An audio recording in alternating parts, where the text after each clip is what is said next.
Hello મિત્રો, તમારા લોકોનું સ્વાગત છે કે મારા નવા મિની બ્લોગમાં. આજે રવિવાર છે તો મસ્ત નહીં ધોઈને તૈયાર થઈ ગયો છું.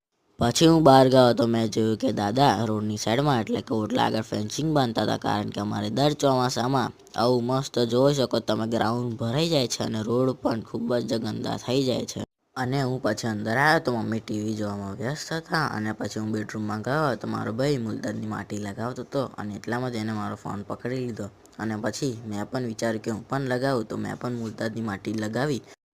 અને થોડીક વારમાં તો પાછું વરસાદ ને જોરથી વાવાઝોડા જેવો પવન ફૂંકાવા લાગ્યો. અને મારા ભાઈ લોકો બહાર કામથી જતા હતા, એ પણ વરસાદના લીધે પાછા ઘરમાં આવીને બેસી ગયા છે અને વરસાદ બંધ થવાની રાહ જુએ છે હવે. પછી રાત્રે મમ્મીએ દાળવડા અને બટાકાના ભજીયા બનાવ્યા હતા. તો તમે કહેજો તમને કમેન્ટમાં શું. તો મિત્રો, તમને આ મિની બ્લોગ ગમે તો લાઈક કરી દેજો, શેર કરી દેજો અને ચેનલને સબસ્ક્રાઈબ કરી દેજો. તો આપણે મળીએ જલ્દી નવા મિની બ્લોગમાં. Thank you for